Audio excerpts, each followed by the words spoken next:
It's not often that I get excited to interview. It's not true. I get excited to interview everyone on this show. One of the great things about having this podcast is there hasn't been one person who's sat on my couch that I haven't wanted to talk to. Varying degrees of excitement. You know, Stephen Pearcy from Rat, my favorite singer. I've never been so excited to be in a room with a man in my life. Fred Corey, the drummer from Cinderella. Very excited. He provided the soundtrack to my life. Tawny Katane and Bobby Brown. Women I pleasured myself to as a teenager. I haven't pleasured myself to this next guest. But I almost did kiss her once at the parking lot of the Sportsman's Lodge. But I couldn't pull the trigger because I was too intimidated and wasn't as good with women as I am now. One of the funniest... not female comics I know, but one of the funniest comics I know. Put your little grubby, dirty, sausage-like fingers together for the one, the only, Jennifer Murphy. That is the greatest intro I've ever heard in my life. Well, you deserve it. I totally forgot about the Sportsman's Lodge. I think I remember that night. I mean... I think I could tell what you were doing. I probably... I walked you to your truck, I think you had. And I'm like, well...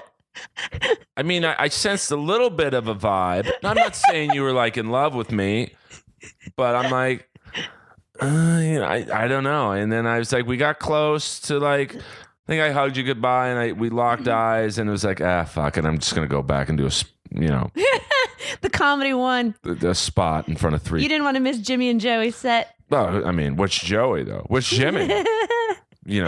Joey and Jimmy, legendary.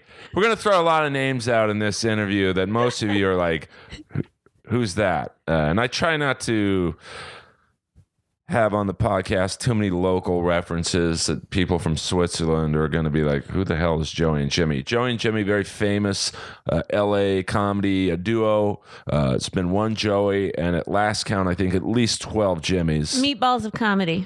Meatballs of comedy. I'm sure everybody knows it. And I used to think, God, maybe the Jimmys, maybe they're the problem, and then, after about the seventh Jimmy, I'm like, Joey might be the problem here.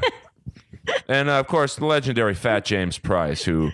Oh, rest in peace. Rest in peace. Still the only man to this day who got fatter while having bone cancer. I mean... Oh, God. Did he get fatter?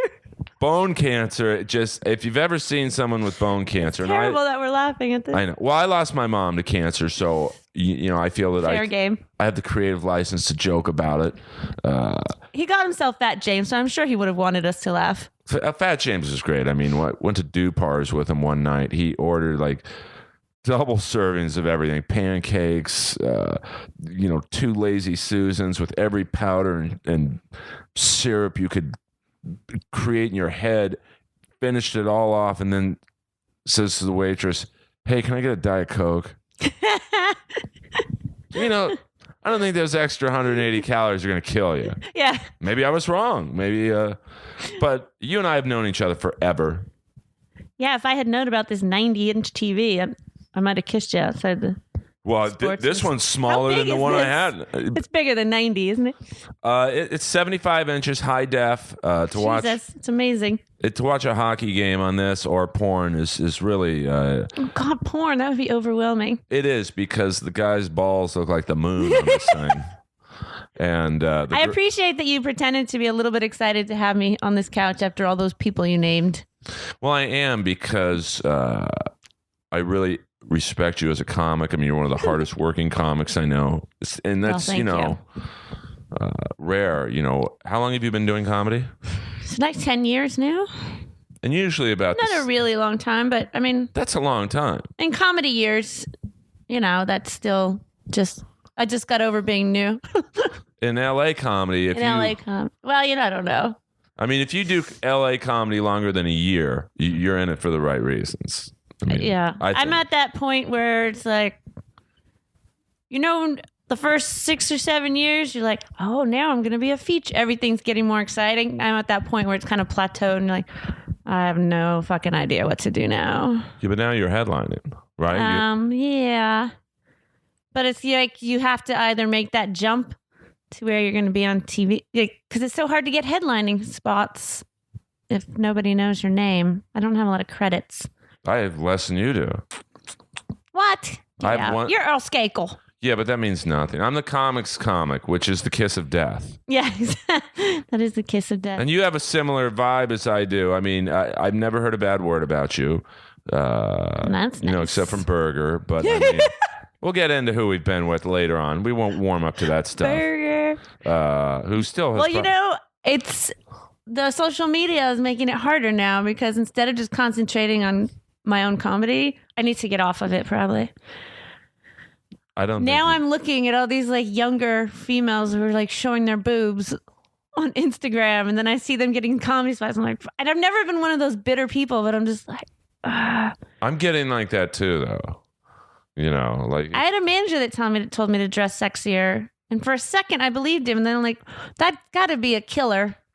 To try and change yourself, I think is just wrong, right? Don't ask me about what managers. I'm just taking a picture of you. I didn't want you to think I was like tweeting or something. So, Jen Murphy, I got to drop the mic for 2 seconds. So, a sexy pose. Yeah, do a sexy pose. But while you're doing the sexy pose, let me ask you a question so I could hold the camera.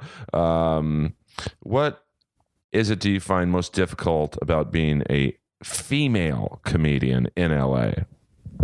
Being a female comedian in LA. I have to do my sexy pose. I've never found it difficult. But I mean... the only thing I find difficult, but this doesn't pertain to your thing about being in LA, just in general, I think it's harder for to get spots from people who don't know you, who haven't seen you yet. Like, I think men, they'll kind of trust, like, he'll probably be funny. But with girls, I feel like they don't want to hire me unless they've already seen me perform. And but I actually think in LA it can be an advantage to be a female because there's not as many of us, so people remember you. But sexism. I mean, I know some promoters. I won't mention names, but they're they'll throw it out there. Hey, I'll put you on my show if we can get it. Does that happen to you still 10 years in? That doesn't happen to me very often. So I don't know if I just give off a vibe like not that sexy, or maybe people think I'm a lesbian or something. That hasn't happened to me very often, even from the beginning. I doubt that. I had people flirt with me a little, but I didn't really get... Like me. I didn't get a vibe of like, if you fuck me, I'll put you on my show. I mean, the only people that gave off any little bit of that vibe was somebody who would run like a bringer show. So it wasn't like I was going to try and... it wasn't even a question because I'm not going to do anything to get on a bringer show at the John Lovitz Club. I don't even think John Lovitz did John Lovitz Club. I would always love going in there and seeing the manager like texting, lying down in one of the booths. I'm like, I don't know how this place is going to be around much longer. Yeah. And they never had anyone in the box office. So like you could literally just walk in and I don't know. Yeah, that club didn't do too much. I think I might have saved myself by not hanging out at the Comedy Store more often, because I probably would have ended up sleeping with some of the headliners there or something. No, I never got that vibe from you. You probably would have, maybe been with one or two. Not to try and get work, just because I love comedians. And you're sexually not active, but you like sex. I like sex, Earl. Well, you sounded like Tommy there. Don't give me nightmares. Tommy, as you know, Tommy likes sex, Earl. Well, I mean, Tommy was the... let me put this politically correct. He was the previous talent coordinator at the Comedy Store who... let's just say he had interesting views on certain elements of society and some incredibly creative accounting methods. Yeah. Hey, he discovered Whitney. He'll tell you that. Well, he'll tell you that, but I think Whitney he Cummings discovered a lot of people. And D'Elia. And, they wouldn't be anywhere without him. I mean, yeah, they'd probably be farther along if they didn't have to deal with his tomfoolery. Get it? That's a word pun. So is he still running a show on Sunset Boulevard? But what a shock that he couldn't keep that show going. Hey, What a shock. No one from the entertainment world reached out to get his input on anything. Anyway, it's too real here. I get too real. Comedy Store's booming now after he left. Well, Adam eBay, his real name's Egot. Yeah. I'll call him eBay. I like it. He's really turning it around. And, yeah, it's awesome. The lineups have never been stronger. There was a lineup the other night I was on where I was the worst comic on the lineup. No. Oh yeah. Impossible. No. It was like, wow. I'm not a cocky person, but I think I'm relatively funny, and I'm like, I probably shouldn't be on this lineup. Yeah, the lineups are pretty insane lately. But it's a good, I think, time now for someone like you who should have been passed before me at the store. Well, no, that's not true. But together. I think I should be probably passed, but that's my fault probably because I kind of stopped going. I was going every week for a couple of years, and then I kind of drifted away. If I had stayed, I probably would be. Everyone else I started with pretty much is passed. Oh, that was the same thing with me. Like literally. And I feel so dumb sometimes. Like, why did I even stop going? Well, I think at least with Adam, it's more people like you and other comics who should be up there. It's legitimate now that you have a shot. I need to go back every week. Based on talent. It's me. Yeah. It's all my fault, Earl. No, there's so many things outside this business. Someone like you should be a household name. And I need to go back and show cleavage. I'm not gonna lie. That one. I don't recall your boobs being this big, but they're pretty. They got bigger. Well, I'm not looking, but do boobs get bigger if you? I'm asking you, like I do though. I never had a boyfriend before. Now I have one for more than a year. Oh, respectfully, if the boyfriend's listening, I'm not creeping on your girl. Yeah, no. And my boobs grew like a whole cup size, and I'm like, do your boobs grow? Do you, like if you're having regular sex, do your hormones change, and maybe that would make them grow? I'm guessing C's. Is that weird? Yeah, but they've always been smaller. I think my dick got bigger. If you have regular sex? Or you mean just like a life change, like you hit a certain age and it kind of changed from... I'm telling you, Do you really think it did? Absolutely. Because they say your hormones change like every 7 years or something. I don't... I've never heard a guy say that. I'm going to say a lot of things. Inappropriate. But I honestly think that... I've always been... fairly well described by the women I've been with in that area, but the last 5 years, I would say girls are like, oh my God. So it can happen. To me it did, and obviously to you. Well, thank you for noticing my boob change. Well, I'm trying not to be like, I actually really respect you as a comic and as a person, so I'm trying not to be too like... You've never been creepy, Earl. That's my problem. We probably would have, You should have been creepier.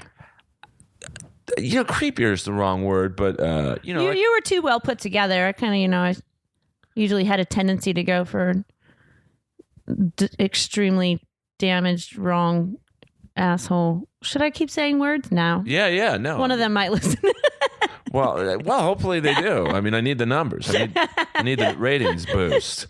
But it's hard for like. I've only dated comics the last probably 10 years.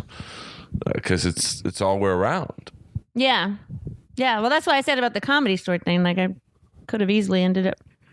I'm glad I didn't. Yeah, but you're way too smart. Well, I think that was why I usually ended up like only going out with comics that were like doing open mics with me or something. Because I never wanted to be. Ever since I got into comedy, females have that reputation of like they fuck headliners to get spots or something. So I never wanted to get that reputation. So I tried to stay away. Well, just stay away from the headliner comics. Yeah, well, now you're a headliner. Now you can fuck your features. Yeah, that's my plan. Well, I don't know what's going on. Well, I used to worry a lot about it, and then someone told me, I think it was Jeff Garcia. He was like, if you get any kind of success, people are going to talk shit about you no matter what, so you might as well just do whatever you want. Well, I agree. Fuck whoever you want, do whatever you want. Well, you've got the talent to back it up, even if you were a whore. Thank you. No, I don't even if you did sleep with a lot of comics, or I don't think anyone would say, well, she got this spot tonight because she boinged to Skakel.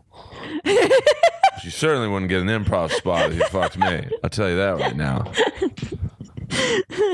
So, I mean, darn, I might have the most useless. I need an improv spot. Well, you better. I'll hook you up with the comedy juice guys. Maybe they can. Yeah. Saratella. Well, I don't know how he operates, but we'll be banging bones.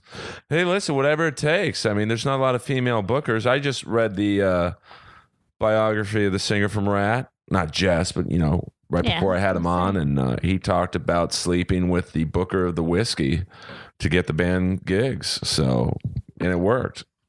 Really? It got him on my couch 30 years later. Hell yeah. So. I just passed the Viper Room coming over here and I saw flowers, so I stopped to see who died, and they were for River Phoenix.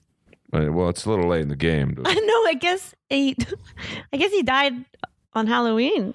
Yeah, no. So every year, it was only a couple of them, but somebody's going back every year and still putting. It's been 22 years. Has it been 22 years since it? I don't know that because I followed so closely, but it was on the memorial just now. I mean, my street, Larrabee, is a pretty legendary LA street. At the end of this street is there's two gay nightclubs, of course, but one used to be Larrabee Sound Studio, which was where Prince recorded Purple Rain. Oh, that's awesome. And Ozzy did the Ultimate Sin album. Not, for you metalheads out there, it's a big album. But do you frequent Santa Monica Boulevard? I love this neighborhood. It's very incredibly gay. I don't mind. It's not like I think I'm so good looking that every gay guy wants to pork me. I certainly had the offers on this street. The other night I was walking the dog, and this dude is like following me, and I'm like, dude, I'm straight. Sorry, thank you though. And he's like, let me turn you. I give the best blowjob on Larrabee. Have you ever been tempted? I've like if someone wants nothing in return and they just want to give you a blowjob. I mean, first of all, to say you give the best blowjob on Larrabee, that's a bold statement. I know, but I'd want to find out if it was true. He almost, just a little bit.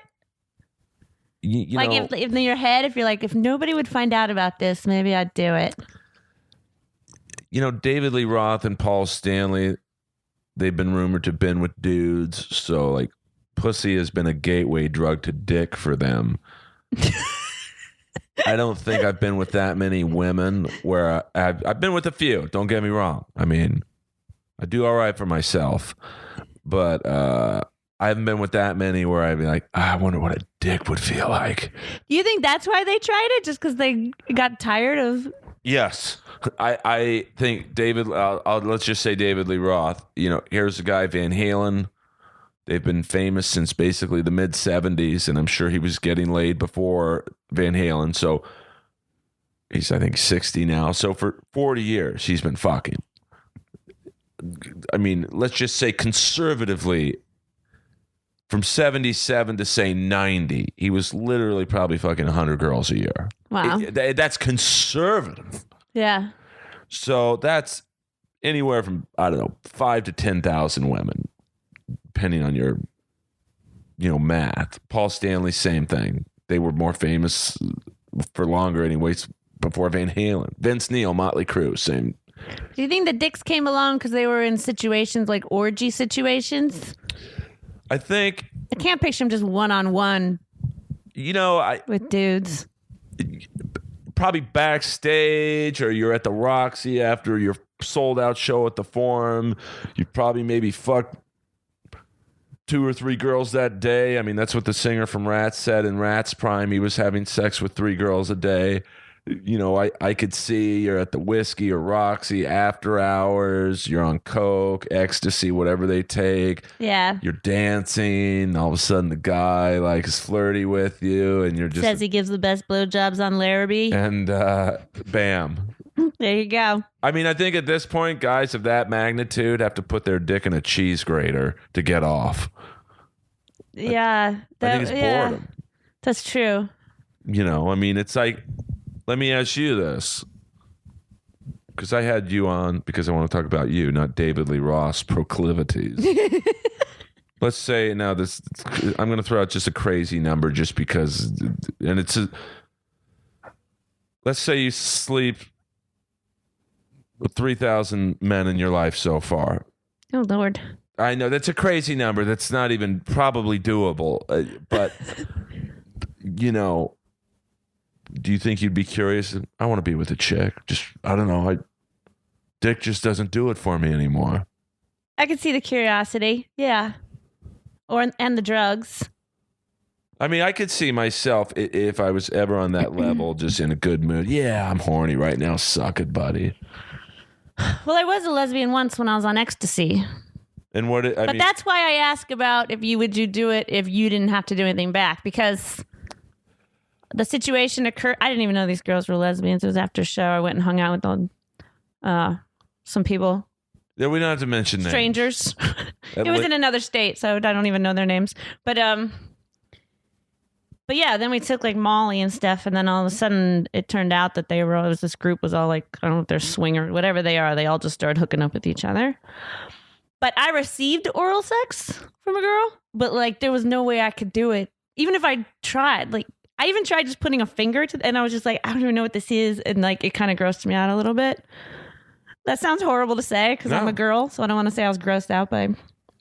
What was the oral sex good on you? Oh yeah, it was amazing because these girls were real lesbians. They know what to do. That's why I say, like, if someone was offering just to blow you, but then you didn't want to do it back, it must be tempting. I'd have to be in such a good mood and on such a... Ecstasy helps. But I don't do drugs. Yeah. So like that's why some of my decisions with women is really shocking considering I've never had a drink. So I've been sober for everything. Yeah. It's, I mean, I'd have to have the greatest set of my life at the Comedy Store. I'd have to, from the stage, go to a Kiss concert. Someone would have to say, Earl, you just won the lottery. Then I might let someone suck my dick. So you never drank? I've never had a drink or drug in my life. So you must make a lot of really good decisions. Well, I mean, I think that... I wouldn't have slept with so many of the people I did if I wasn't... I say so many, like it really was 3,000, Earl. Well, there you go. You guessed it. Let me get my neighbor. She's hot. No, it's under 30. Yeah, but that's a lot of dudes. Like, it sounds like a lot. Like if I tell people, but I've always been single. So if I did the math from when I lost my virginity at 18 until now I'm 40, like I would average like 2 a year when you do the math. Now I've been in a relationship for a little bit. Yeah, I mean, it sounds like a lot when a girl says a number like it's in the 20s or something, but it's really not that much if you've never been in a long-term relationship. Like before now, my longest relationship was 3 months, so I actually should have slept with a lot more. I should have averaged at least 1 a quarter. Yeah, in the comedy world, you're really behind in the game. Well, because it's like what you said, you're always around comedians.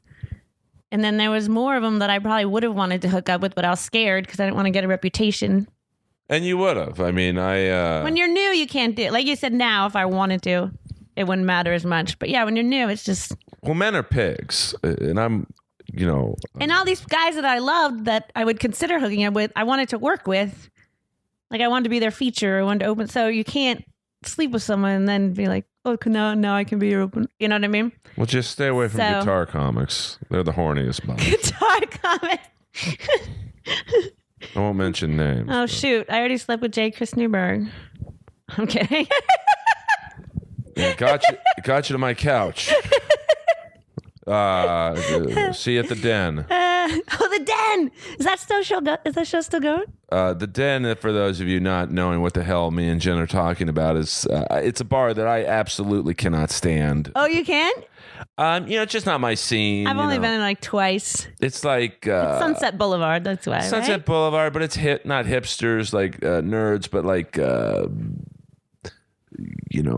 mid-20s, early 30s industry types. I'm more of a rainbow, rock and roller. Yeah. But it's not my scene. But yeah, I'm not. It's like the cast of Vanderpump Rules would be hanging there. What about the Parlor? A Parlor, I've never done comedy there. It's not my scene. It's, of course, the great, legendary LA promoter / comic Jay Davis, who's I knew when he was just a backdoor pool guy at the Mondrian. Oh God, how long have you known him? I've known him for probably 10 years. Maybe longer. More than that, probably. I mean, I knew him. He used to put me up. Tourgasm was almost 10 years ago, wasn't it? Yeah, then it's got to be maybe early 2000s, and yeah, I bet it's longer than 10. I mean, Jay Davis was legendary promoter in the LA comedy scene. He started Dublin's, which is where Dane Cook kind of blew up out of, and then Sam Tripoli was there a lot, and he gets these killer lineups in these interesting rooms. The Parlor Club is like, what is that? Like not a sports bar, but it's kind of a sports bar. I think it's a big sports bar on Sunday. I've only been there Monday night for the show, but the weird thing to me is how it's like all these models and they're so dressed up. Well, I guess anyone gets dressed up to go out in Hollywood. I don't know. I don't hang out in Hollywood hotspots. I don't. I'm more an Irish dive bar girl if I'm gonna go out anywhere. Well, you and I closed down the legendary Liam's Comedy Night. Oh yeah, which I think you had. I think you might have had something lined up that night because I drove you there, and I'm like, "You need a ride back?" And you're like, "No, I'm good." I don't know. It's all good. I Oh no, my boyfriend came and picked me up. Okay. Yeah. That wasn't that long ago. No, it was like. I don't remember why he was out in that area.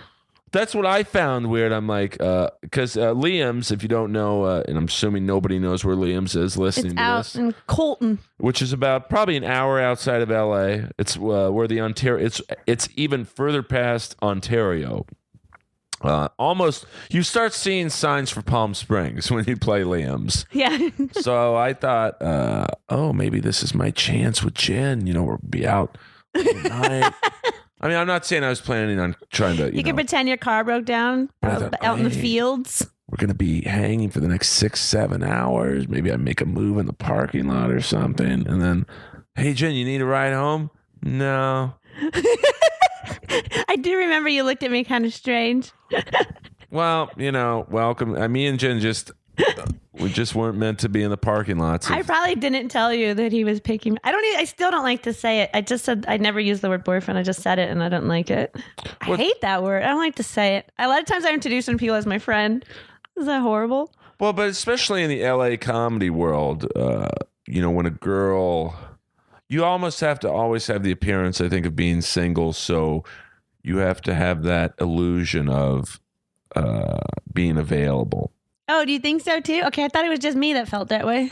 I mean, from my experiences, I would say the last few comics I've dated, we were all on the DL about it for the most part because I think to a degree they, once you say you have a boyfriend and it's another comic, I think there's a stigma behind that, so. A lot of times I feel like fans want me to be single. Like that they like it better. Maybe because I do some material about it. Like I'll still do some jokes about being single even. Well, I don't think fans care whether you're single or not. They would still, if you're on the road, a female comic, and you're throwing it out there, they're not going to care about the boyfriend back home. Men are pigs. No. But I'm not bitter or anything. You're not a pig, Earl. I've had my piggy eras in life. I'm no angel. I am. How did you never take a drink even when you I understand not wanting to drink in your life, but how did you never even when you were young try it or in college or anything? Well, my mom bribed me, to be honest with you. She, I have 2 brothers, 2 sisters. Dad, they were all maybe had varying degrees of alcohol consumption. All of them? So when you were growing up, there's a lot of alcohol. But I honestly don't think I would have taken a drink. But she basically said, long story short, Earl, you don't drink till you're 18. I'll get you a car of your choice. Oh, nice. Within reason. Yeah. And this is 1986 when I turned 18. So she got me a bright red BMW 318. Oh, nice. And I was so excited when I got it that from Santa Monica to my parents' house in Bel Air, I drove home with the emergency brake on. What? So I pull up to my parents' house. It's like a Kiss concert is happening in the back of the car. I'm like, oh my God, the car's on fire. And, you know, I had no idea. I was like, God, this car can't be fucked up already. It literally had 23 miles on it. And then I looked down and the emergency brake was on the whole time. How did you even accelerate very fast with him? You know, I remember driving on Sunset right past my sister's high school, Marymount. It's a famous high school, I guess. Mm-hmm. And I'm like, God, you know, I know this car's only 4-cylinder, but it's kind of slow. Was it broken when you got back? Did you have No, it didn't break the car. That's good. And then after that, I was like, well, why drink now? That's good. You're smart. And I also, to a degree, saw Gene Simmons from Kiss one interview on makeup. You know, he was in makeup still, and they asked him, what, you guys aren't known for partying and drinking. He's like, well, drinking impairs the blood flow to my penis. No. Now, I hadn't been laid yet at this time, but I'm like, you got nervous? This guy fucks a lot of girls, so he's like a doctor of sex. I'm not touching alcohol ever. That is so funny. And never been tempted. Like, never even. I mean, Have you met Gene Simmons? I was punked recently. I have to thank 3 people: Skylar Stone, Whitney Rice, and Ryan Bromes. They pulled off, and Skylar used to work on Punked. Yeah. So it was a very elaborate prank. Whitney calls me up at 8 in-the-morning, which she never does because she knows my sleep schedule. It's like, hey, can you cover for me for this gig tonight? I'm like, sure, where is it? It's like, here's the address. Just park there. The MC will come get you. I know that's a little weird. Yeah. So I went down there, downtown LA, right by where the Kings play, Staples Center, parked down in this like weird parking lot. Guy meets me outside, Ryan, walks me like half block down to the Clive Davis Theater. And I'm like, this is a weird place for an open mic, man. I'm in the Taylor Swift Museum. They had, I guess she was about to play a concert there. So they had this Taylor Swift whole setup. It was amazing. I don't know much about her, but I was like, wow, this is crazy. They had dresses she had worn, platinum albums, all that stuff.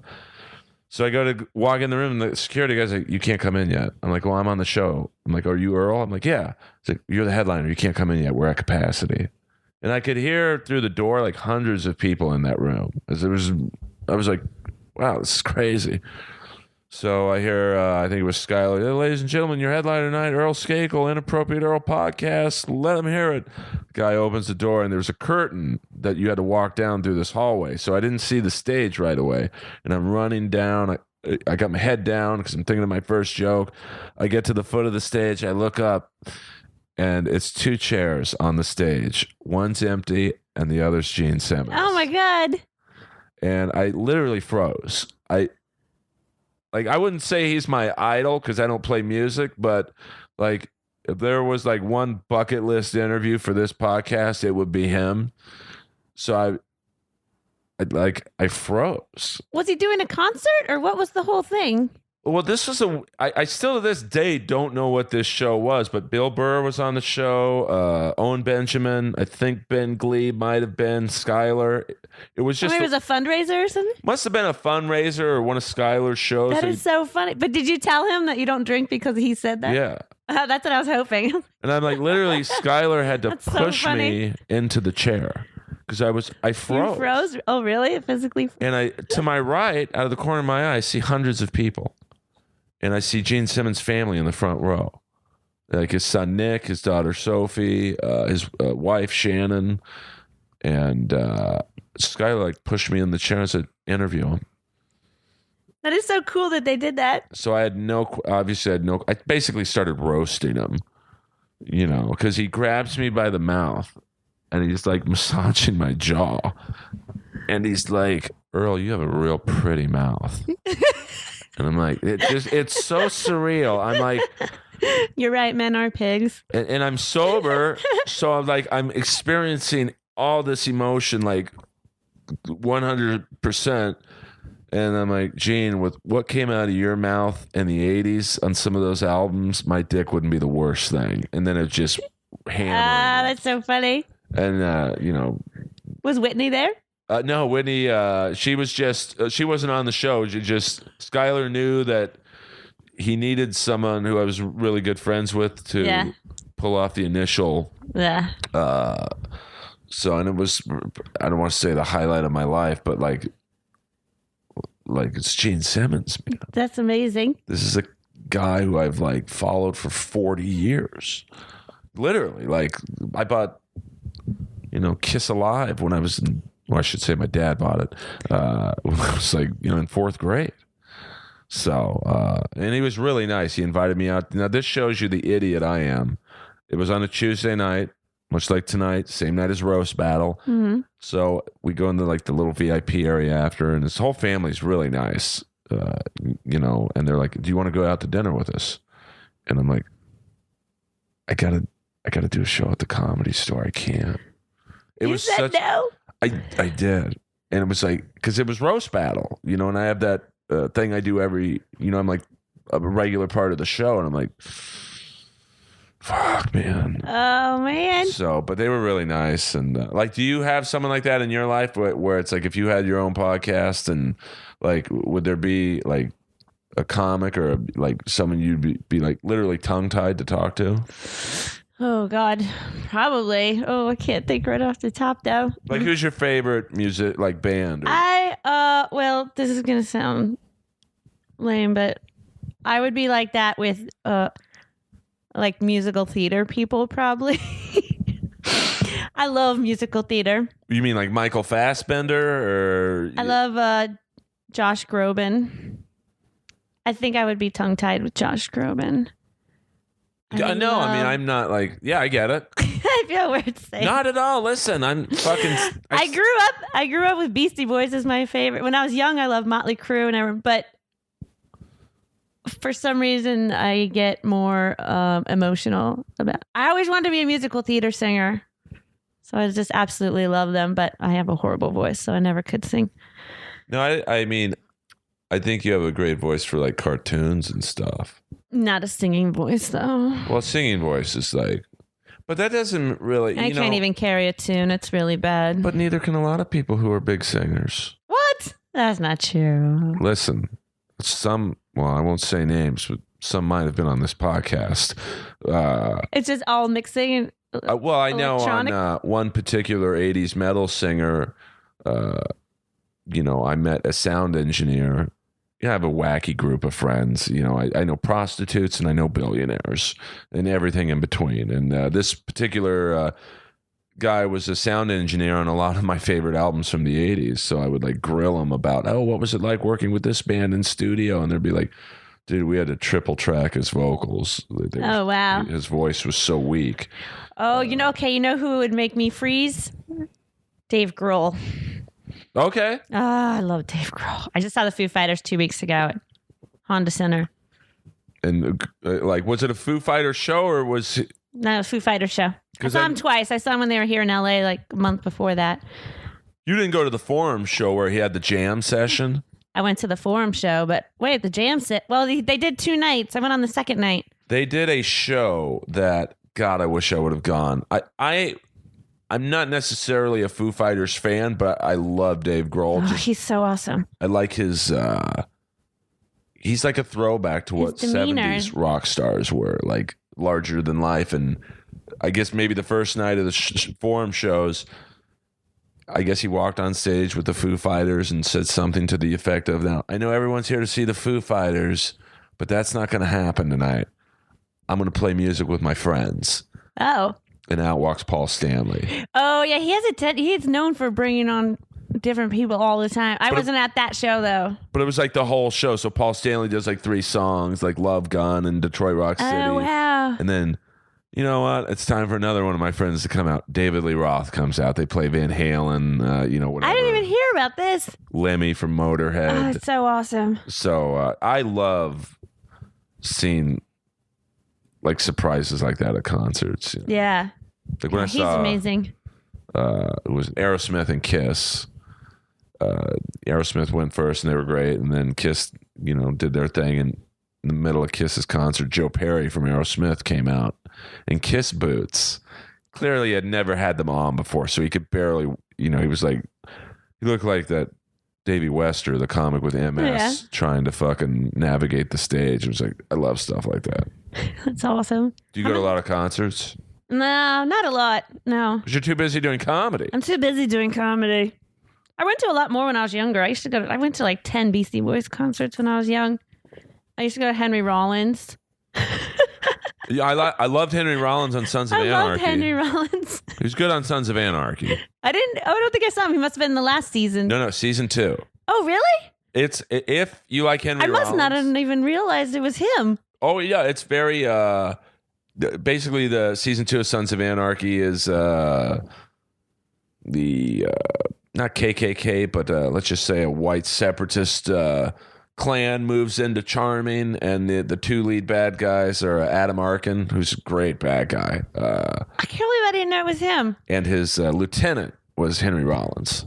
You know what? I don't think I would have recognized him because I hadn't seen him in so many years. And I just saw him I went to the live taping for Ari Shafir's This Is Not Happening, and he did a story. And if they didn't say it was Henry Rollins, I wouldn't have known right off because he looks so different. A lot grayer hair. Yeah. And smaller. He's smaller in person. But I mean, like he used to be like pretty muscular for a rock and roller. And yeah. But he was, you should revisit season 2. I'm gonna have to.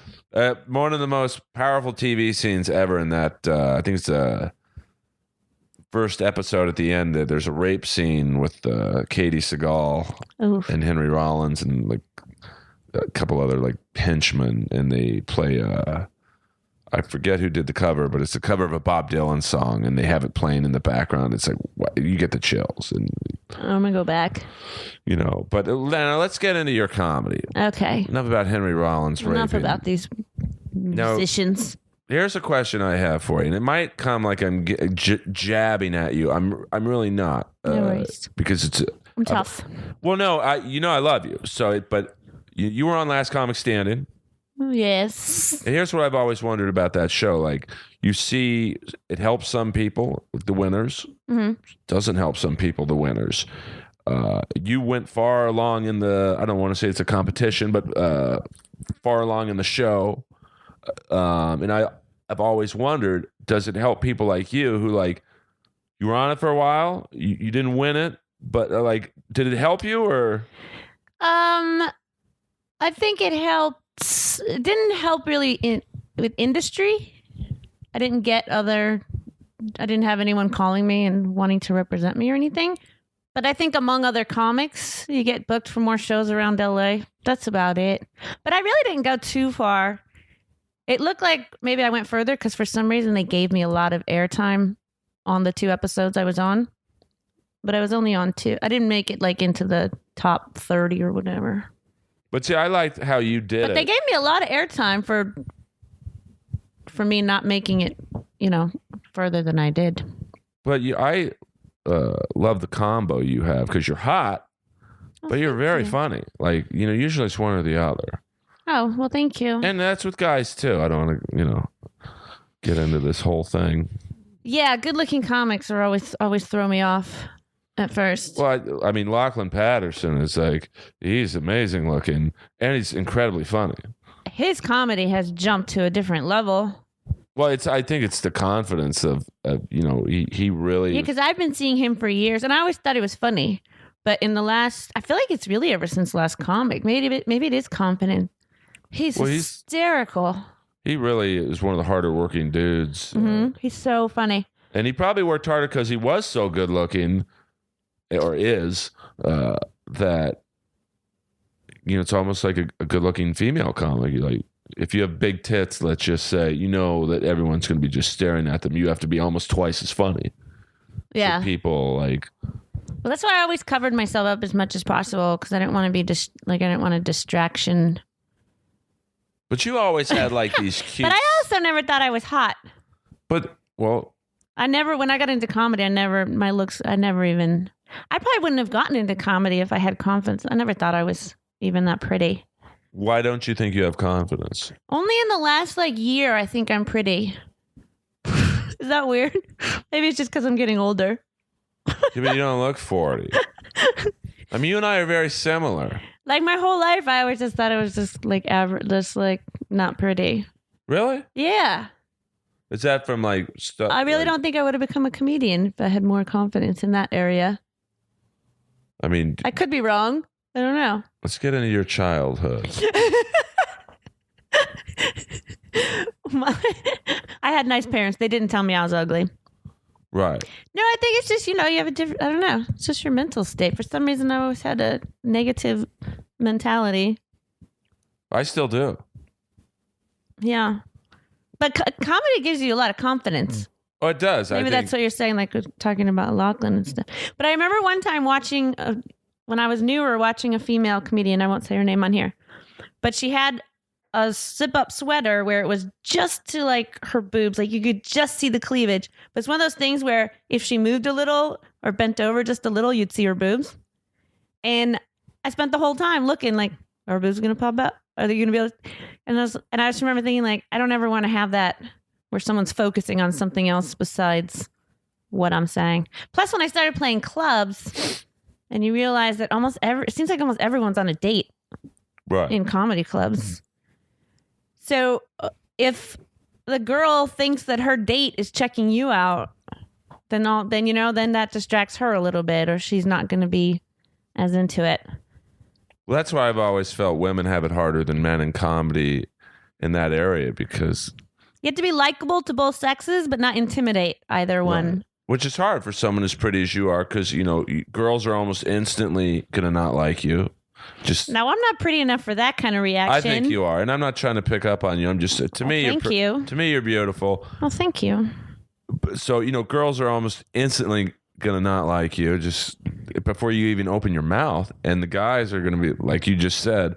Well, I can't laugh too hard because Susie won't fuck me tonight. That's why I wear baggy dresses that are like trash bags. Well, that's why I used to wear hockey jerseys on stage. Then I realized how fucking ridiculous I looked. I like the hockey jerseys. No, but because but it's true. With a manager who'll tell me, "Oh, you should wear heels, show off your legs." And that was one area where I did have confidence, and I'd be like, "No, but I have nice legs, and they look really good in heels." That's not going to help my comedy. To have people looking at your legs and thinking "Oh, her legs are toned. Oh, there's a nice leg." You know what I mean? That's not going to help. Plus, I think it depends on your humor too.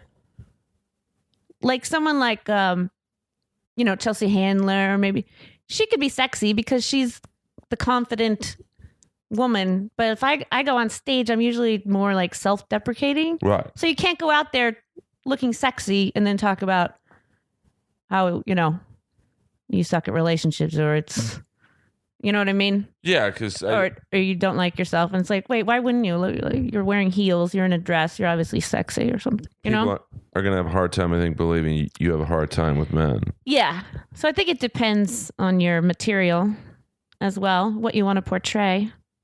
Right. I do get a Chelsea Handler vibe from you. What? Oh, that's such a nice compliment. Get a show so you could put me maybe on. The older I get, I'll change my look a little. But I mean, what can you do other than I don't know. show off my new boobs. Well, I'll send you to Dr. Fisher, Cannon Drive. What does your boyfriend do? He works in what field? In entertainment, okay. Kind of, but on the business side. Well, that's smart. He works. You have to say where, but I mean, for TV, movies, whatever. He works for an entertainment company, but he's closer to the accounting side than the creative side. So he's Jewish. No, he's not Jewish. Non-Jewish accountant. I don't know. He's a white boy from Maryland. Okay. Baltimore. And how did you guys meet? I want to know how a comic who is around comics every night, how do you end up dating a non-comic audience member? No, he works for the Improv. Oh, do I know him? Oh, I do know him. Oh, that's cool. We'll talk off air. We're not trying to out anyone here. I mean, No, it's Dan Godfrey. Do you know Dan Godfrey? I don't think I do. He used to work at the Irvine Improv. Maybe I do. I don't know. No. You may have met him if you did the improvs with I don't get a lot of improv spots. Rob. Deuce Bigelow, Rob Schneider, by the way, is the new show out. Real Rob on Netflix, December 1st. Promo. I like to plug. Plug. Well, now that we're in the plug part of the show, we're not done yet, but where can people find you on Twitter? Oh, I'm on Twitter. I'm on Instagram at Jen Murphy Comedy. That's 2 N's. Just one. Jen Murphy Comedy. JenMurphy. Please follow. And on Facebook, do you do Facebook with fans or? I like Facebook and Twitter. I like Facebook and Instagram. I don't like Twitter. I never post on Twitter. I'll retweet people. I post. No, I'm not into it. I'm trying to get some numbers, but. Well, no, it's important. I mean, I should be more into it. But that's what people pay attention to now, like industry people. I would say Twitter and They're Instagram. like, don't even come close to me unless you have 10,000 followers. Yeah. I don't even want to talk to you till you have 10,000. Or Vine. You can't get a manager or agent without followers. Yeah, I mean, well, they're too lazy these days. They don't want to do any work. They want someone who's already done all the work themselves, and then they can take the 10%. I'm intimidated by Twitter. Why? Because I feel like if I put a bad joke up there, it's up there and it's horrible. And well, that's where you and I differ. I like to tell my jokes on stage because I can do them in my own voice or I can do my own. But sometimes just to read them, I feel like it's not going to be funny for someone just to read it. Well, I put out more bad jokes on Twitter. You'd think I'd write for a Spike TV show, but I mean. But that's good because you're supposed to put out as much content as possible, right? Yeah, but then I think Rogan told me one night at the Comedy Store, he's like, dude, you don't want to do jokes online because then people don't want to see you live. Well, then how are you supposed to get followers unless you post? Well, I know. It's a catch-20. Just post funny pictures or something? Well, that might work for a girl. I mean, it seems to work. I mean, I know of one particular person, I won't say whether they're male or female, who they have a lot of interesting content, and they just signed with one of the biggest management companies in town.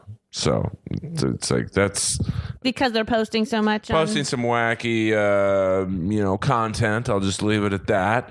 And can you tell me off air? Oh, absolutely. Oh, good. And I'm not hating on anyone who does it. I mean, I know that one Vine star that Josh Adam Myers used to date. Oh my God! Yeah, Brittany. She literally, you have to. If you want her in one of your Vine videos or something, I might have the numbers off, but you have to pay her thousands of dollars. Is Vine still around? I don't see anything about it. Well, she better hope so.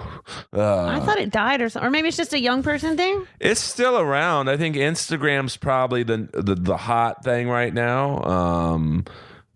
I'm happy if I get 50 likes on a picture, but then I see... who did I have? Chavo Guerrero Jr., amazing pro wrestler. He puts out any picture, minimum 500 likes. But that's the wrestling fans. I mean, they're hardcore. I think you have a tendency. I think it's easier to get likes on Instagram too because as you're scrolling through the pic, the heart is right there. It's so right. For me, I don't think twice. I'm just like, I'll just give him a heart. I mean, I rarely look at my Instagram unless I get a notice. So I don't look. I would like more pictures if I'm too in my own world. I'm not going to scroll my Instagram feed to see what pictures Jimmy and Joey just put up. You have a more productive life than me. Not necessarily. All I do is write and jokes. Scroll through. I just write jokes all day and try and find somewhere to tell them at night. Do you write jokes all day? Well, in the last... Are you really disciplined with your I writing? am. I try and write 5 jokes a day, most of them bad. And now, I was supposed to roast Olivia Grace tonight, actually. So for the last 3 months, I've been writing 5 regular jokes a day and then 5 Olivia jokes That's a day. happening tonight? No, it's not, because... there was a bringer show promoter a couple weeks ago who was advertising a minor on his show, and I think someone called the cops, and it's like, you guys let minors in, Oh, don't tell me Olivia can't go to the roast battle. She can't even go to the Comedy Store right now. Oh my God, the roast battle has totally made her career at this point. I know, but we are doing it at Riot Fest. It Fest. was so good for her. Oh, and I was so excited. Everyone was... Oh, she must be so bummed. She's bummed, but she's got a lot of things going on other than roast battle. But I knew her when she was 17 and she just started. And literally, I think the roast battle is what catapulted her. Oh, absolutely. I mean, she is... I think she's the best roaster. It's been really good. I actually haven't seen her roast. I see that she wins every time. She is... I think she's 4-1. She lost to Keith Carey, one of her... He's really good. I think he's her best friend. So yeah, they're close. It was a really, really fun battle, but I still think she's the best roaster because she's just... There's nothing you can say to her that's going to faze her. It's amazing how young she is. Oh, my God. I wish I started at her age. I can't... I started at 30. Yeah, me too. Oh, I started at 30 also. And although it's made us the comics we are, so in one sense I'm glad for both of us, but in another way, like, what if I started at 20? I know. When you see the young people, you're like, fuck. Oh, like Jack Knight, he's blowing up now. I think he started at 16. Olivia started at 16. We were at Montreal for roast battle, and most of the new faces were early 20s. So you ever see those young people and think like, oh, fuck, it's too late? I constantly have to fight that thought in my head. I mean, I still like doing it too much to think. I mean, I can't say I've thought of quitting, but it's crossed my mind. Like, fuck, what am I doing? Well, I don't want to quit, but I get all these negative thoughts in my head of like, well, I'm never going to go any further than this because I'm too old to be somebody who industry is going to pay attention to or something, because all these young people are the ones that they... Oh, yeah. I mean, it's a young person's game. And yeah. But why is that? I think... Because you only get funnier as you get older. But I don't think this business is about being funnier. You could... I mean, I'm not trying to put words in your mouth, but like... I think you might agree with me. Probably, like, it ain't about being the funniest person. I'm sure we both know. I would love to book a late night talk show, The Comics, because I would expose America to people like you. Oh, You're just as funny as any comic who was on late night TV this week. Yeah. I won't say I am, but I mean, I think I could hold my own. Yes. But like comics like you and I, it's not that the people who are on TV are funnier over us. It's that they just better networkers, better schmoozers. I know. Which is 80% of the game. I know. You see the people that are good at it, and I'm like... And they get farther along than we are. Yeah. And that's not a knock on them. No, God, no. No, they're not doing anything wrong. But it's... I think in this era of reality TV and... I mean, I used to do comedy shows with Kato Kalin, and he's a great guy.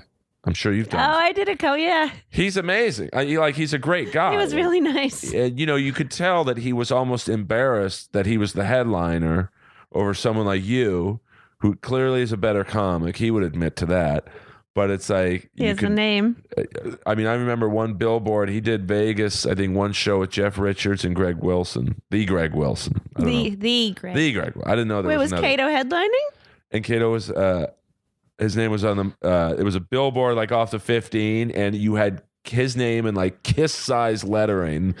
And then, Jeff and... I didn't know he actually took comedy that far. I thought he just did a couple local shows around L.A. for fun. This might have been a one-off. Like, I'm sure he was offered a lot of money. Hey, and yeah. So that's like...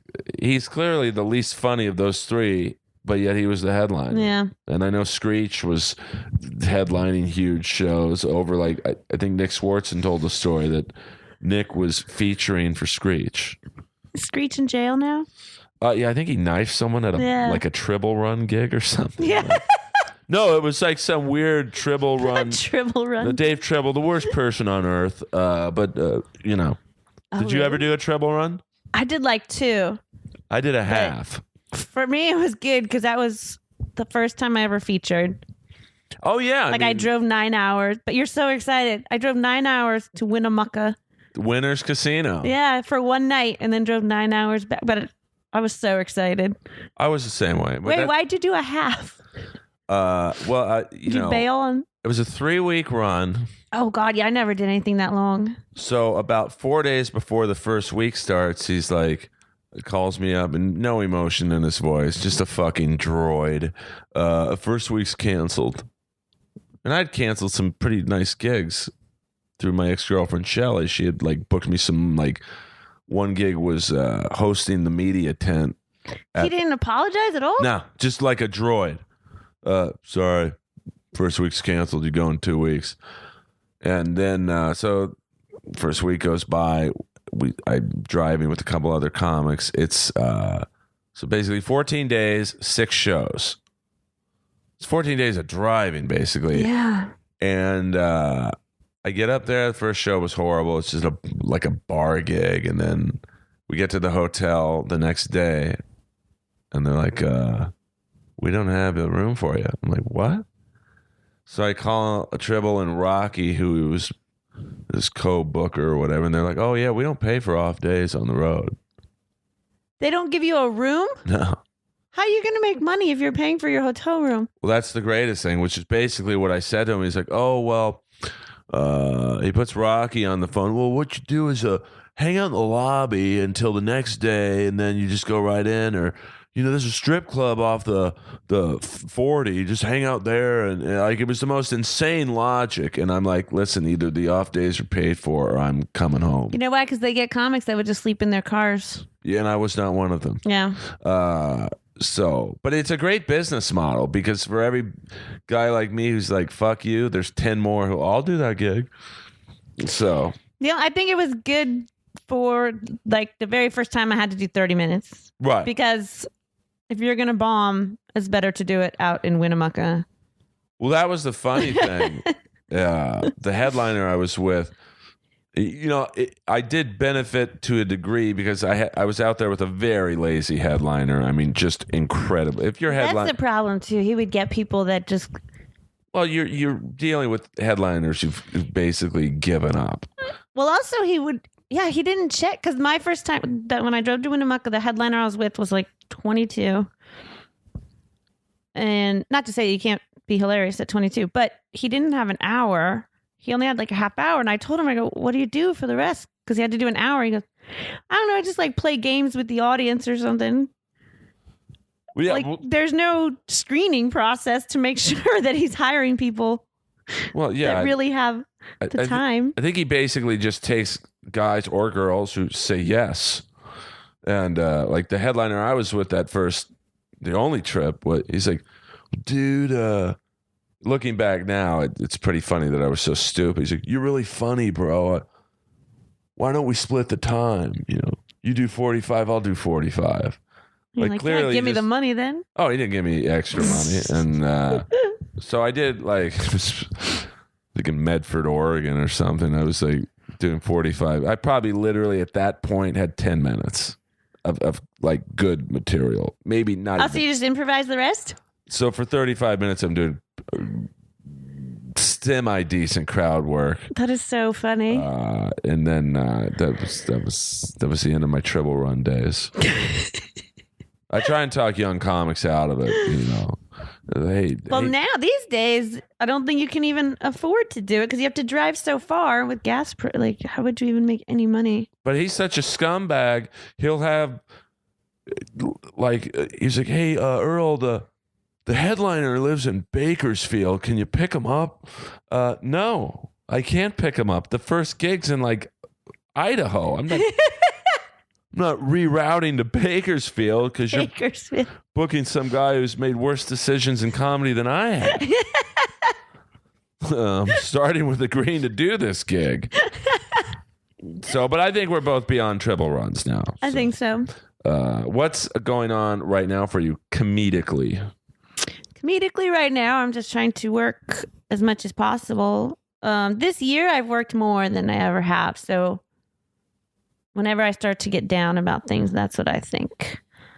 I eventually want to work every weekend, or at least 3 weekends out of the month. Do you do acting stuff or like? No, I got to get back into acting. I used to be into it. I was really into acting before I started doing stand-up, and then I got into stand-up and just totally put all my focus into that. I've done some acting in the last 10 years, but very little. Because I could see you as like the nerdy hot neighbor, like thanks. the nerdy hot friend. No, I mean like, you could be like, I'm trying to think of it. I haven't seen a movie in so long. I can't think of a current movie, but I got to get back into acting. I loved acting since I was young. If you get on like I'm sure when the Rob Schneider show gets on, and I think it'll do pretty well, my gigs will get better. I'm in a few episodes. Yeah. No, that helps tremendously. So, and roast battle, you never know what's going on with that. And you had one of the great roast battles against Brant Tobler. Tobler, sorry, Brant. That was one of the scariest things I've ever done. Now let's get into that for a little bit. That was really fun, but like definitely the most terrifying thing I've done in comedy, probably. Because you guys, and I like, to me, I grew up with the Dean Martin roast, which, are different than the Comedy Central roast of today. And I'm not knocking the Comedy Central roast, but like, I see those as just shitting on a current celebrity. Like, they get really dark. Well, I know with Bieber, his favorite comic is Chris D'Elia, so they knew each other. So that was funny. And I loved Hannibal Buress. He was like, I don't like your music. I'm just here because I know it's going to help me. I really appreciated that honesty. But like in the Dean Martin roast, they roasted each other because they knew each other. Yeah. Don Rickles could look at Sammy Davis and say either you're black or you got shoe polish on you, and it's just like, that's pretty crazy to say, like in the 70s. Yeah. But you and Brant, they had dated or whatever, hooked up once or twice? We hooked up once or twice. We never dated. I know they said that at the roast battle. They said we were a couple, but that wasn't true. And so you knew each other. There was history there. Yes. And from what I remember, you killed him. You beat him. I did win. I feel like Joe Rogan didn't want to give it to me because he was like, let's go one more round. Which is what I hate about. I love Roast Battle. It's a great show. Brian Moses, great host. They kept trying to defend Brant. I was like, wait, I won. Brant had good jokes. I feel like, because Brant can be one of the meanest people. And I feel like he helped, like verbally, he can verbally destroy people. Yeah, but you're a danger. But I feel like he either held back or... I don't think he did. I think you were doing better than what he probably thought. I think he probably thought... His jokes weren't that mean.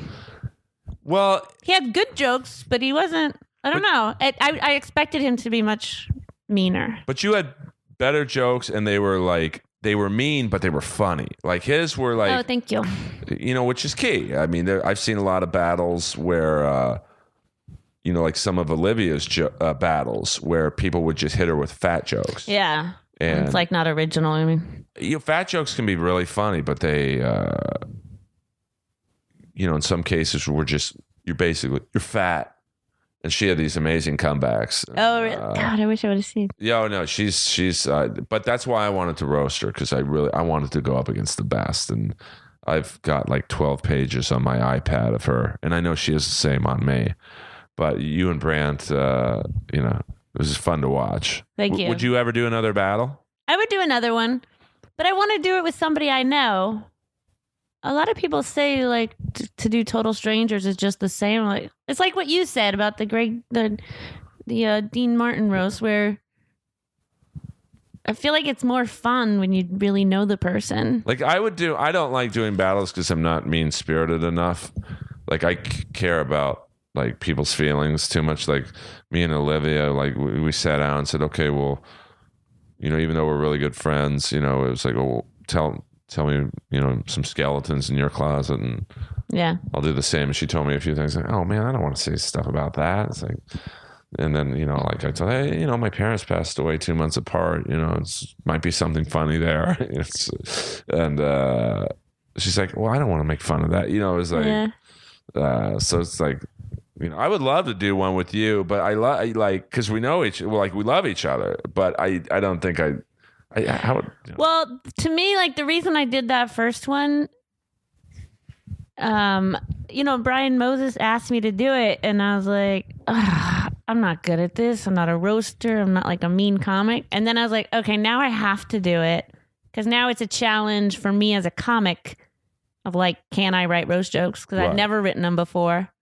So to me, it was more just a challenge for comedic wise. It wasn't that I necessarily wanted to like, do the mean roasting thing. And then I chose Brant because I'm like, we both have hated each other in the past.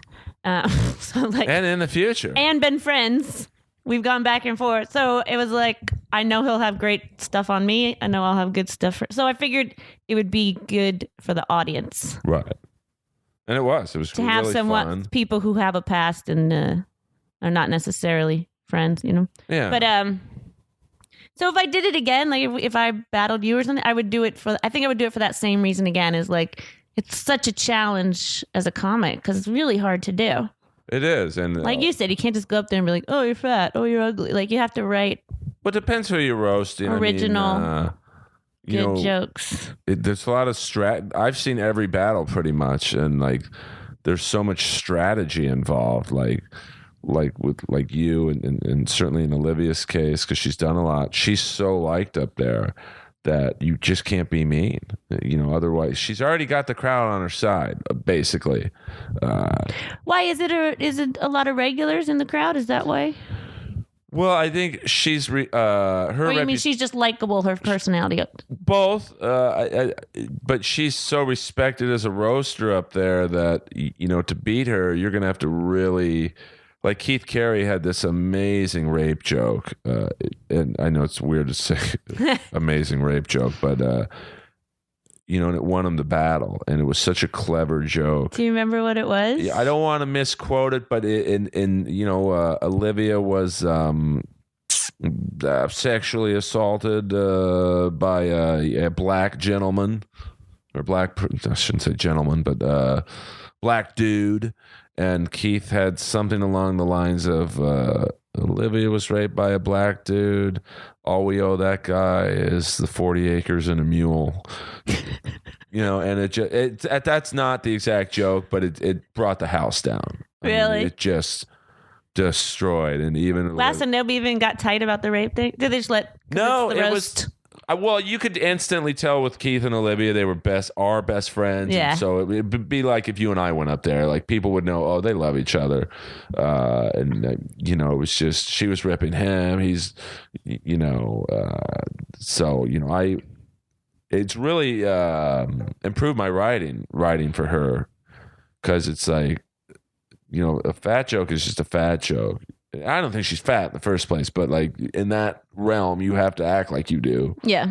And so it's like, okay, what's funny where I could say it in an end of around way, and thinking of a funny rape joke, and I'm sure she's doing age, not AIDS. I thought you said AIDS too. I was like, Earl? Oh boy, AIDS? Yeah, I didn't know. Guys, I got something to tell you on Inappropriate Earl. I've got full blown AIDS. So enjoy these episodes while they're up. Talk about a Freudian slip. Right. But I know, like, part of the fun is, for me anyway, has been like, all right, where's she gonna hit me on? Age, because I'm older. I go to like 2 gay gyms to work at. I'm vain and that. Like I try and take care of myself and all that stuff. Yeah. So I think you have to know your weaknesses, and because a lot of people think, like if you're balding and you don't think there's going to be a bald joke, you're setting yourself up for losing. Or if you're like Olivia's great because she knows people probably say something about my body type. Yeah, I was gonna say part of the strategy is trying to figure out what people are gonna say and then having comebacks for it. Yeah, right? I mean, I think the only person who doesn't necessarily prepare like that and is very good at it is George Perez. I've heard he's amazing. But I will say this: the last roast he did, we got the opportunity to open up for Dave Chappelle. Yeah, he told me about that. I think I did a show with him like the week after or something. He was amazing, but we opened up for Chappelle in some like wacky urban nightclub, and it was really, we were all scared, especially me and Whitney, because we're up there, as the house racist, and we're in like an urban club. It's like, wow. And Whitney killed it.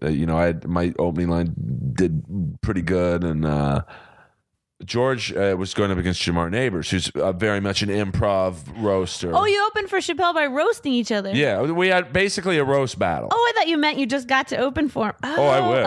Oh. I love roast battle, but I guess I'd rather be known as a comic than the house racist guy. But so what happened with George there? Was it he prepared, like he researched Jamar, and normally he would have just winged it. Yeah, and so which everyone else probably should do, because I've seen. So he's better at winging it than if he actually prepared. Well, no, he killed Jamar, and Jamar's Jamar's a great roaster. Oh, I imagine he's so likable. Like you can't help but like Jamar. And so it's if you haven't checked out Roast Battle, it's every Tuesday night at the Comedy Store, about 11:30, and celebrity judges, and tonight the Sklar brothers are the judges. Nice. Ashley Barnhill and Brian Moses hosting, me and Joe Dosh. The first homosexual house hater will be with me at the table tonight. So you're not going to roast anyone, though, right? They didn't reassign you? No, my heart wasn't in roasting anyone, because I'll only roast people I, one, like as a person and like as a comic. When does Olivia turn 21? I think about 8 months, maybe. Oh, good. So she's in the year. Okay. Yeah, she's in the year, and she's really bummed out. But that time will go by, and then she'll be having a miraculous, triumphant return. And she's like a great artist too, so she's like got not a cartoon, a comic series she's working on that's really good, and her comedy for someone who's not been doing it that long is really good. So watch out for awesome. LOL Olivia Grace on Twitter. Yeah, she's gonna be big. But Jen Murphy is here today. I am here today. Jen Murphy Comedy, just a little bit older than Olivia. Yeah, Jen Murphy Comedy. Facebook. Across the board. Twitter and Instagram. Where, before we let you go, I could talk all day with you, but my goal, and I tell this to every guest that I like, been a few I haven't, but that's all right. I want people to hear enough where they want you to come back. That's a good goal. We could talk for the next hour. Yeah, no, that's a good goal. I like that goal. And I find people tune out after about an hour. I'd rather return. Oh, I would. You are, if you ever need to promote anything or have stuff you want to get off your chest. If you ever break up with your boyfriend, let me know. We can do an off-air podcast. Just kidding, Mr. Dan. He might listen to this. This is a fairly popular podcast in the comedy realm. Oh, he'll listen. Don't worry. Well, in that case, I'm just kidding, Dan. Improv spot would be nice. Anyway, thank you, Paige, for the last one you gave me.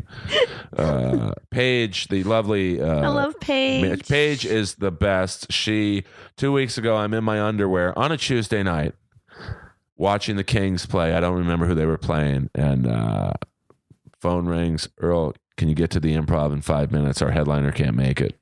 That's so awesome. And I'm like, Paige, I'm in my underwear right now. She's like, get down here. Put on some pants. I literally showed up to the Improv, putting my pants on. She said, valet the car. Like the show had already started? Show was started. The second to last comic was on the lineup. So it helps that they know you live close. Yeah. And I won't say who the headliner was supposed to be, but for whatever reason, they Off air. Oh, absolutely. That is so awesome. And I walked into the Improv with no socks on.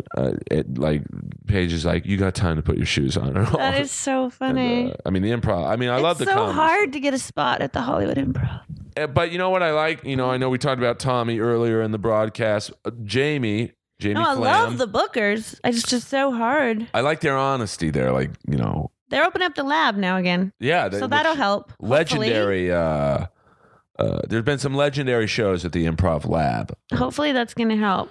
Me, Carlos Herrera, and Eric Gruber took down the joke thief in the lab. Oh, I remember that video. Which that's so funny. Was in the lab. I saw the video, yeah. And I haven't seen that guy since that night. Oh, well, he had to have left L.A. Are you going to do any comedy after that? Yeah, basically there was a guy doing Mitch Hedberg. I'm sorry, Mitch Mulaney's act. Not just word for word, but the act outs. And this shows you how you should be nice to people, because Eric Gruber, do you know Eric? Not personally, no. Great guy, really funny.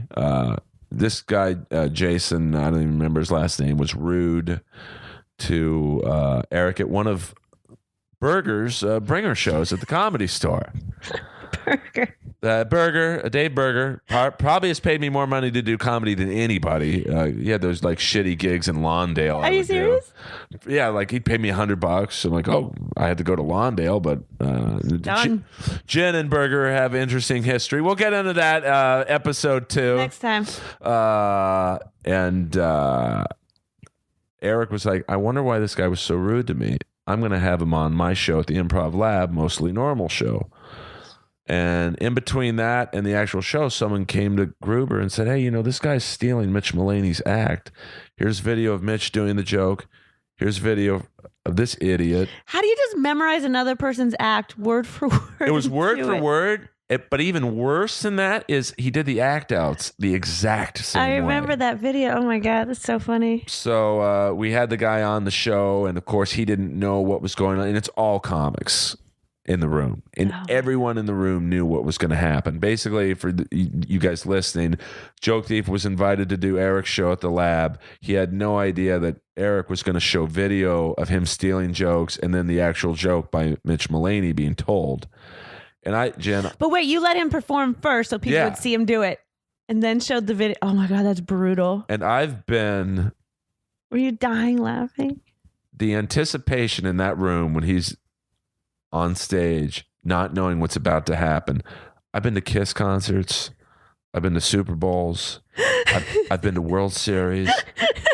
I've been to Stanley Cup finals, the Kings and Canadians. It's the first year. It's the only, well, at that point, it was the only time the Kings had ever gotten to the finals. So the energy in that building was just insane. Nothing compares to what the Improv Lab was that night. Oh my God, that's amazing. And, you know, I didn't realize the whole audience knew what was going to be coming. It was 90% comics. Yeah. And so I feel sorry for the 10% that were like, oh, we're just here for a comedy show. And just there was just energy of like, we're going to see a guy melt in front of us. And it was every bit as good. Berger was there, wasn't he? No, he wasn't. Because who was out? Ari Shafir was there. Chris Neff, that's who it was. I knew there was someone went outside and was almost going to fight with him. It was Chris Neff. Chris Neff followed him with, I think Matt Nost was holding the camera. And they took the video off of YouTube. I think the guy threatened to sue. That's who it was, Neff, yeah. And Chris Neff, another good friend of ours, awesome dude. You can check out his show once a month at the Foxfire. It's the Don't Call Us, We'll Call You show, which literally it's a night of 1,000 comics. And I had to host it one night. And they never call me. That show is probably still going on. I didn't know he kept it that long. Yeah, Chris is the best. Now, before we let you go, this podcast will probably be out in like 2 days. Just did one I released yesterday, so I like to let them breathe a little. Yes. Do you have anything coming up in like the next couple weeks where... I'll be at the Irvine Improv with Bert Kreischer. I'm really excited. I love Bert Kreischer. Bert Kreischer, amazing the first week guy. Of December. I know. Great comic. I love him. Incredibly nice to meet in funny, Montreal. Yeah. And a guy that Tommy, the old talent coordinator from the Comedy Store, told to work the parking lot. Oh, yes, I heard that story. Here's one of the best comics working today on a TV show. Literally, he's on national TV 47 out of the 52 weeks out of the year. You think that might be a good guy to get in the mix. Hey, you should work the parking lot. So I know this story is so funny. So Bert Kreischer, Irvine Improv in a few weeks. Yeah, first week, like December 4th through 6th. And then I'm working a lot in January. I'll be going to Tacoma Comedy Club. Cool. Orny Adams. The great Orny Adams from the Seinfeld documentary Comedian. Mm-hmm. I'll be headlining in North Carolina at the Dead Crow Comedy Club. I think it's in Wilmington. It's all right. Check out my website, guys. What is your website? All the dates are on there. It's the only thing that isn't Jen Murphy Comedy. It's jenmurphylive.com. So, guys, I know I always ask you guys this, but Jen Murphy is one of my favorite people in LA comedy. And if you've This will be episode 90 of Inappropriate Earl. If you've listened to the previous 89, you know, and hopefully you have. If not, go back. LA comedy is full. It's like literally like the bar in Star Wars. Every fucking unsavory character in the world is in LA comedy. Guys trying to fuck your girlfriend. You know, bookers who lie to your face, unfunny comics talking shit behind your back. Mm-hmm. It's the greatest job on earth, but there's a lot of shitty people in this business. Jen Murphy is one of them. She's probably under 10 people. If I quit comedy tomorrow, I would still stay in touch with. Well, thank you. So please go to jenmurphylive.com. Check her out. She's amazing. And on Twitter, Instagram, it's at Jen Murphy Comedy. Yes. One N. And really support her. Do you have T-shirts or stuff you sell on your website? I have CDs and T-shirts, yeah, on my website. Yes, both. You know, I get not one penny out of any sale that you will give Jen Murphy, but I'm begging you, please buy her CD. If you have a girlfriend or whatever, buy her T-shirt. Jen's just an awesome person. And before I go, let's all tweet at Gene Simmons to get him on this podcast. Yes. A kiss. The 80s. There's a lot of questions that need to be answered, Gene. And please, this podcast, Inappropriate Earl, iTunes and SoundCloud. Please leave a review on iTunes. It does help you get featured. So, I get a little higher up the food chain. And people like Jen can get exposed to the masses. So thank you guys for the love and support. At Earl Skakel, EarlSkakel on Instagram and Twitter. Earl Skakel on Facebook. Remember the name Jen Murphy. You're going to love her.